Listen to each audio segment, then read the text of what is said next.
Alright, welcome back to Chapter 12, Oxidations. We're going to get into what's called dihydroxylation. Put two hydroxyl groups on an alkene. Same kind of general themes are going to follow, but we're going to see two ways we can do this. This is 12.9 dihydroxylation. And we're going to get a little review of epoxidation here because we can do a sort of an indirect dihydroxylation, then we'll show a direct one. So again, we're going back to 12.9 now, and we're going to take an alkene and we're going to show a two-step process. One MCPBA, we talked about that last time, where you get epoxide. And then the second step, we're going to add NaOH. We're going to put water in there to give us excess water, meaning, sorry, no parentheses there. Excess water, or a solution of sodium hydroxide, lots of water, and we'll see why that matters, but sodium hydroxide and water, and we are going to get two products that are enantiomers.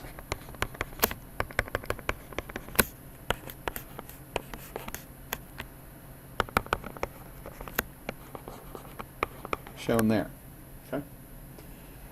And again, mechanistically, we're going to walk through why we get these enantiomers. Okay. And then we're going to introduce a new reaction, osmium tetroxide and water, excess. Pretty much always water is going to be excess. And we're going to get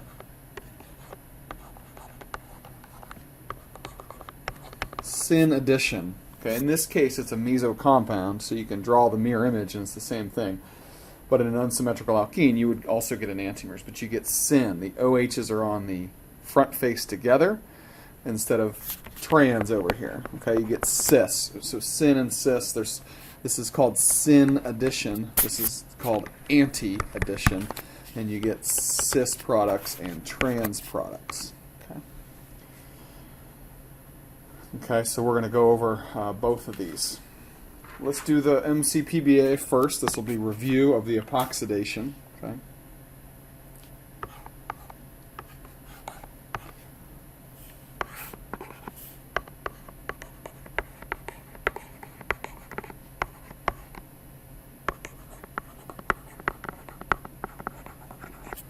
Okay, let's show the overall products.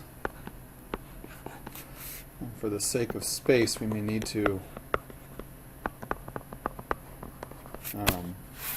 break this onto two slides. Oops, that is sorry.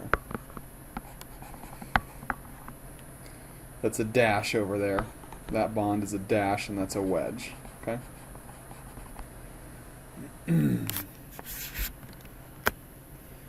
So let's show the alkene. Let's just draw it again here. Draw our MCPBA epoxidation. What happens? Top or bottom face. In this case, you get a meso. It doesn't matter. Put in all our lone pairs. Alkene's going to attack the oxygen. These electrons go there. Those electrons pick up that H, and these electrons form an oxygen-carbon bond, like we talked about before. And what do you get? You get a meso. So we're going to show it twice.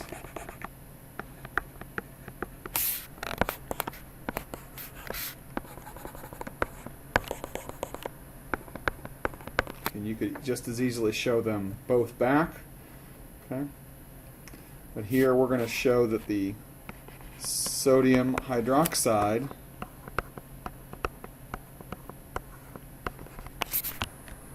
in each case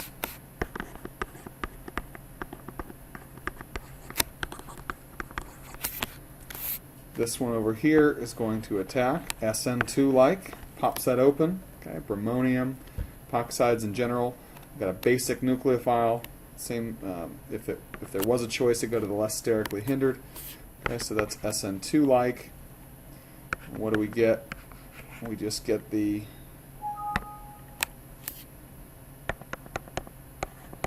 OH right there, and we get an O minus sodium plus. Okay, we get the exact same thing over here, SN2-like.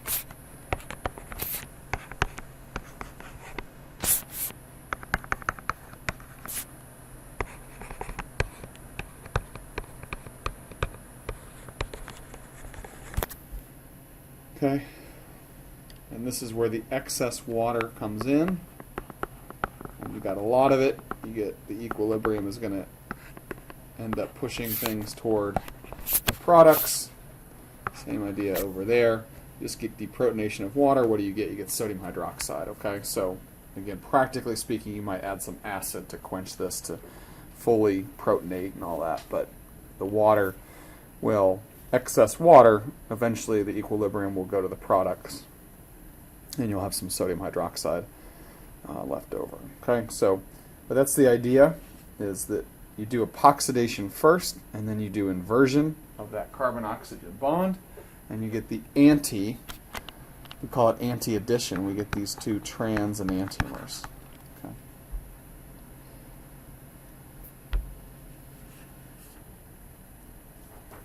So, tough mechanism, but really combination of two mechanisms. Okay.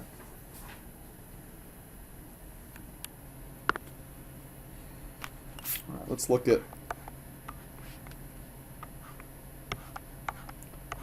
osmium tetroxide.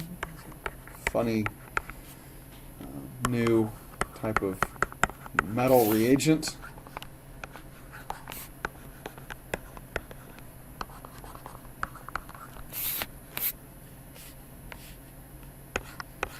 Redraw the alkene right here. Here's the structure of osmium. Okay, metals can do special things. See this kind of stuff a lot more in organic too. We'll see metals doing things. We use them as reagents. Okay, much like MCPBA, there's an electrophilic oxygen. And here, when you have a metal, right, an alkene can attack this oxygen because oxygen can flow toward metals. Okay, metals are conduits of electrons. Okay. And then that lone pair, that double bond, the pi bond, can attack here and form something like this.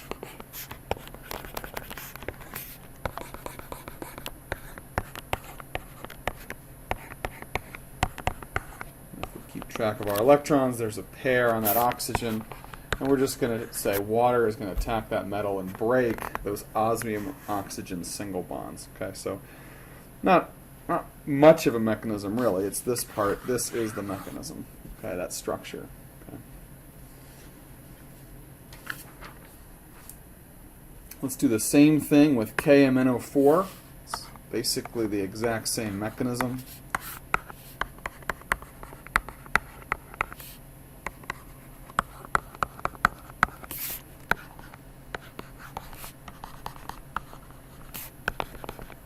You get a cis diol. And we redraw the alkene right down here. In KMNO4, the potassium tells you that there's a K plus. It means there's got to be an O minus. We're just going to draw it like this. Basically, we're going to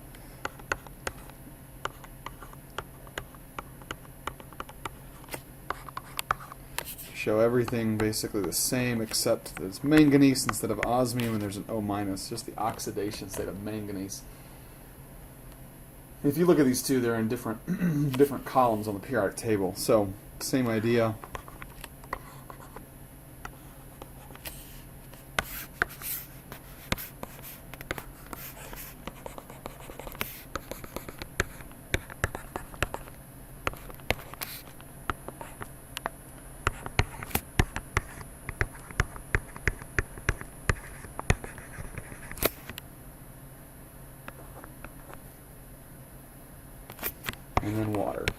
water hydrolyzes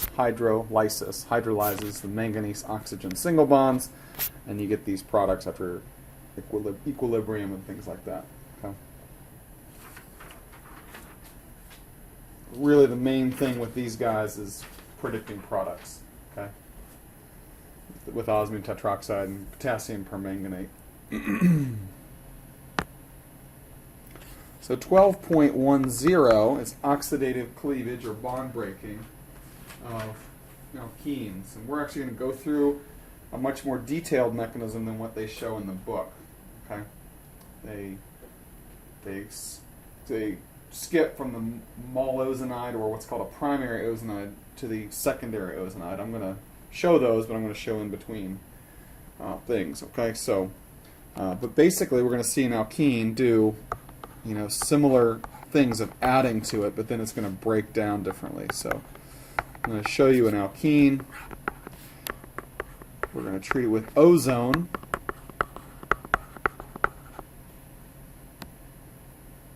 And I'm going to use triphenylphosphine because we've seen this already, kind of do this similar type of thing. So we're going to use triphenylphosphine. The book uses zinc, metal, or dimethyl sulfide. That's fine. But what you get here is 2 carbonyls. Okay, you get 2 carbonyls. And you get a byproduct from the phosphorus, and we'll show that. Okay. So what can happen here? Let's redraw this alkene and just take off the H's for simplicity.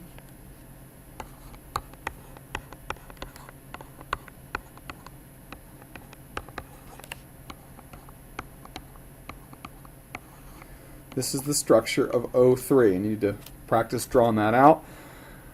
It's technically a 1,3 dipole, even though there's a plus charge on that middle oxygen.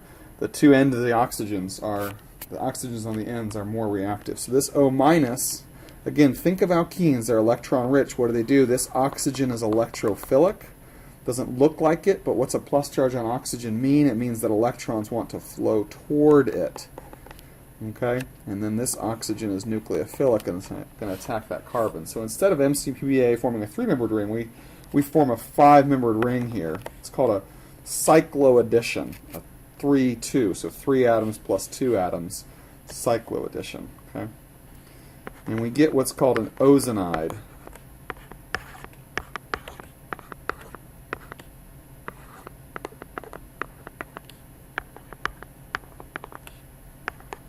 Putting all the lone pairs on oxygen. This is unstable. It's called a primary ozonide, not like primary carbocations or anything like that. It's just it's the initial ozonide, and it's unstable and it breaks down. And so you have lone pairs that can do things. That lone pair is going to push down and form a carbon-oxygen double bond, which is going to break this carbon-carbon bond. That's the weird part that you're not going to be used to. Okay, and then this bond can break, and it's going to form towards that oxygen.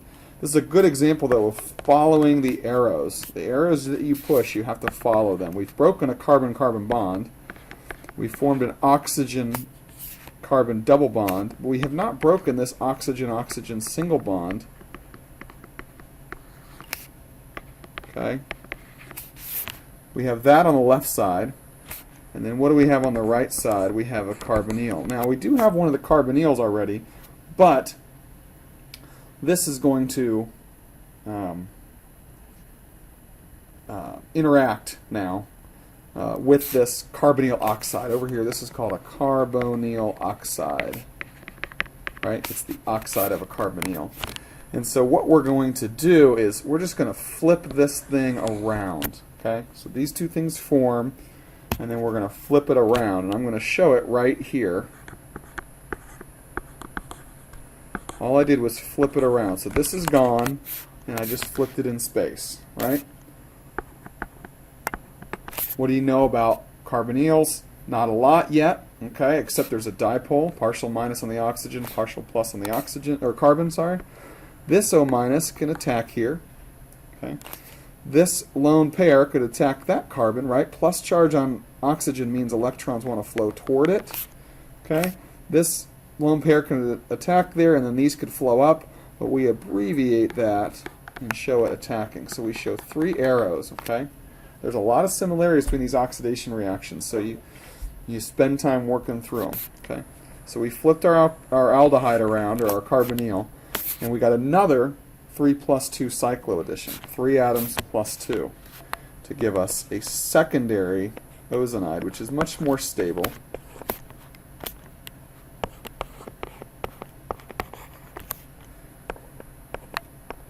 And the oxygen now is in between these 2 carbons, this oxygen here. Okay. And now this is when the triphenylphosphine comes in. Like I said, this is a secondary ozonide that is more stable. This triphenylphosphine comes in, and we've seen this before. We've seen triphenylphosphine break apart oxygen-oxygen bonds. Okay, there's things you can look at here to help guide you.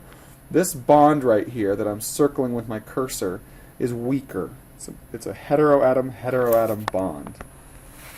So that phosphorus is going to attack that oxygen. Truth be told, okay, you could attack either oxygen. So it attacks an oxygen. What happens? This bond breaks, forms a carbon-oxygen double bond. Something's got to give. Remember, there's hydrogens here at this carbon. This is going to form a carbon-oxygen double bond over there. And then that's going to push this oxygen out. We're going to see how all this plays out. This gives these products. Okay, if you follow things around, you could number these. Okay, number them. That would help. But you get a carbonyl right here, and you get a carbonyl right there. Okay. And then what happens is you get the phosphorus-oxygen bond. So let's show that.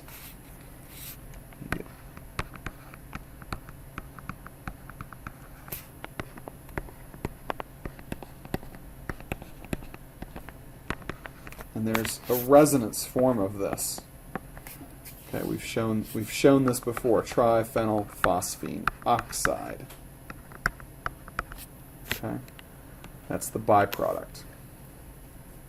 It's a very tough mechanism. You got to work through it many times. So let's then go through and predict products now with different alkenes.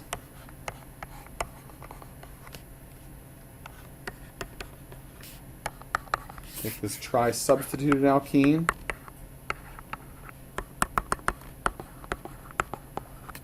What do we get? In this case, we get acetone. And we get what's called acid aldehyde. So we get both of them.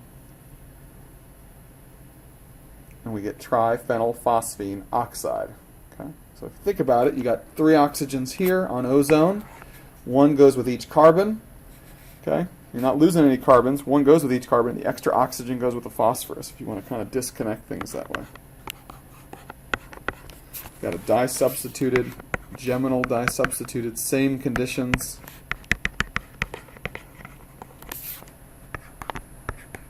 We get cyclohexanone, and we get formaldehyde and triphenylphosphine oxide.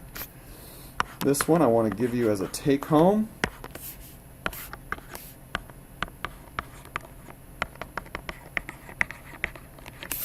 What do you get? Go through the mechanism, work on that, and predict those products. Okay. The last section on this video is 12.11. This is oxidative cleavage of alkynes. Okay, so we're going to just break triple bonds. We're not going through a mechanism. Okay, so no mechanism here. You won't be asked to draw that. Okay, you can kind of work through it and envision it. You need water in these cases. Okay, water provides you with an extra oxygen, but essentially you can get carboxylic acids, and that's pretty useful. Okay, so because you got an extra double bond and you add some water in there, you can generate put an extra oxygen in there and get carboxylic acid. So if you have a symmetrical alkyne, this could be pretty useful because these two things would be the same. Okay? So let's just show an unsymmetrical case.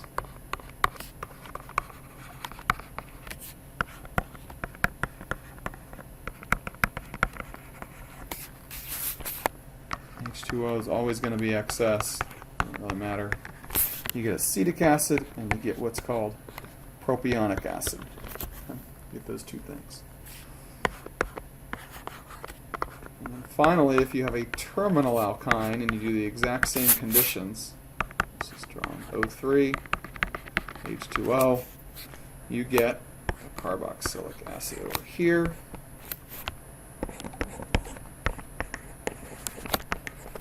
Cyclohexane carboxylic acid, and you get carbon dioxide. Okay. CO2. This is very useful if you want to take a terminal alkyne and convert it to a carboxylic acid, then you lose this as a gas. It's just a useful reaction. Okay. Certainly no mechanisms for these. Okay. So that is that's dihydroxylation and oxidative cleavage of alkenes. Okay, so that wraps that up, and we just have a couple more Chapter 12 videos, a couple more oxidation videos.